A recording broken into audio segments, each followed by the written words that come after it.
बिस्मिल्लाहिर्रहमानिर्रहीम अस्सलाम वालेकुम। अज की क्लास में असीं पास्ट कंटिन्यूअस टेंस से मुतलिक सीखंदासीं।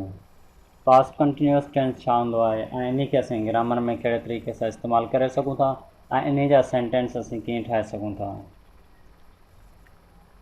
सिंधी में जेको इन जी सुञाणप आहे कंहिं बि जुमिले जे आख़िर में रहिया हुआ, रही हुई, रहियो होसि वग़ैरह अचे त असां छा चवंदासीं, इहे आहिनि पास्ट कंटिन्यूअस टेंस जा जुमिला आहिनि। चलो इन्हनि जा कुझु मिसाल वठूं। आऊं कार ख़रीद कई हुअसि, आऊं कार ख़रीद करे रहियो हुअसि। उहे स्कूल वञी रहियो, ही स्कूल वञी रहियो हो। तव्हां जहाज़ ॾिसी रहिया हुआ। फरहान मोबाइल टोड़े रहियो हो। हिते तव्हां ॾिसो त उहे जुमिला आहिनि, यानी कि जेको कमु करे रहियो हो उन फॉर्म खे असीं अॻिते ॿिए खे ॿुधाए रहिया आहियूं। यानी कि को बि शख़्स आहे उहो जेको कमु करे रहियो हो, हाणे उहो साॻियो कमु असां छा करियूं था, ॿिए खे ॿुधायूं था। इहो पंहिंजे पाण ते बि थी सघे थो, जीअं आऊं कार ख़रीद करे रहियो हुअसि, त हीअ छा आहिनि, पास्ट कंटिन्यूअस टेंस जा जुमिला आहिनि। हाणे असां इन खे क्लियर करूं था अफर्मेटिव में, नेगेटिव में ऐं इंट्रागेटिव में। हिन जो जेको अफर्मेटिव आहे, अफर्मेटिव असीं चवंदा आहियूं हाकारी जुमिले खे। अफर्मेटिव यानी हाकारी जुमिलो जंहिंजी फॉर्मेशन आहे सब्जेक्ट हुजे, इन खां पोइ वाज़ या वर ऐं पोइ fourth form of verb and then object. अच्छा, वाज़ या वर किथे इस्तेमालु थींदो? वाज़ जेको आहे अवां आई सां, ही सां, शी सां, इट सां या सिंगुलर नेम सां इस्तेमालु करे सघो था।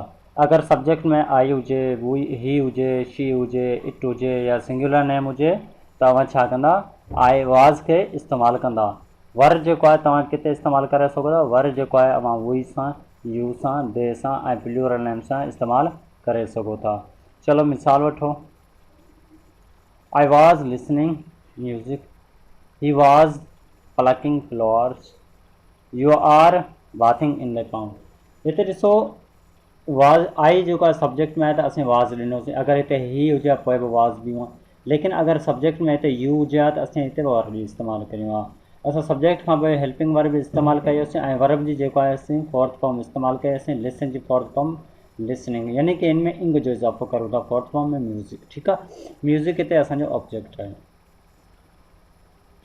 असीं नेगेटिव यानी नाकारी जुमिला, उहे जुमिला जेके नाकारी हुजनि तंहिंखे असीं नेगेटिव चवंदा आहियूं, जंहिंजी फॉर्मेशन आहे पहिरीं सब्जेक्ट हुजे, पोइ वाज़ not, were not, fourth form of verb ऐं ऑब्जेक्ट। ही इन जी फॉर्मेशन आहे, यानी इन जो फार्मूलो आहे जंहिंजे तहत असां जेको आहे सेंटेंस ठाहियूं था।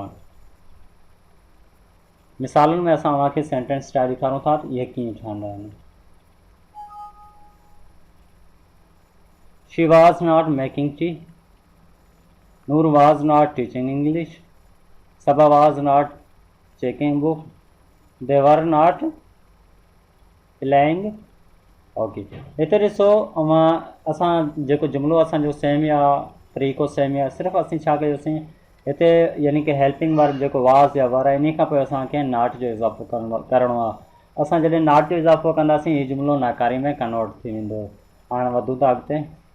इंट्रागेटिव यानी कि सवालिया जुमिला, उहे जुमिला जेके सवालिया हुजनि तंहिंखे असीं इंट्रागेटिव चवंदा आहियूं, जंहिंजी फॉर्मेशन आहे सभ खां पहिरीं वाज़ हुजे या वर हुजे, पोइ सब्जेक्ट हुजे, then fourth form of verb, last में ऑब्जेक्ट ऐं क्वेश्चन मार्क तव्हांखे इन हाउ ॾियणी आहे। इन जो एग्ज़ाम्पल्स वठो, इन एग्ज़ाम्पल्स मां सम्झण जी कोशिशि करो।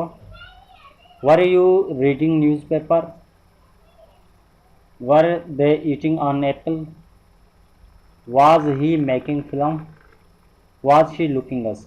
हिते ॾिसो असां छा कयोसीं त असां जेको वाज़ या वर हो हेल्पिंग वर्ब, उहा हाणे असां सब्जेक्ट खां पहिरीं ॾींदासीं ऐं लास्ट में असीं क्वेश्चन मार्क ॾींदासीं। बाक़ी जेको बि असांजो तरीक़ो हूंदो सेम हूंदो। असां प्रेज़ेंट पास्ट कंटिन्यूअस में इहो सिखियोसीं त असां जुमिलो कीअं ठाहे सघूं था ऐं जुमिले ठाहिण जा फार्मूला कहिड़ा आहिनि। नेगेटिव जो फार्मूलो, अफर्मेटिव जो ऐं इंट्रागेटिव जो फार्मूलो कहिड़ो आहे, ऐं इन में असीं हेल्पिंग वर्ब जो कीअं इस्तेमालु करे सघूं था। जेकॾहिं अव्हांखे हीअ वीडियो पसंदि आई हुजे ऐं अव्हांखे अहिड़ियूं ॿियूं वीडियो खपनि त असांजे हिन चैनल खे हींअर सब्सक्राइब करियो ऐं हिन वीडियो खे लाइक करियो ऐं प्रेस करियो बेल आइकन वारे बटण ते, जंहिंसां अव्हांखे असांजी नेक्स्ट अचण वारी वीडियो जो नोटिफिकेशन मिली वेंदो। इंशाअल्लाह हाणे असां नेक्स्ट वीडियो में मिलंदासीं। तेसिताईं ख़ुदा हाफ़िज़।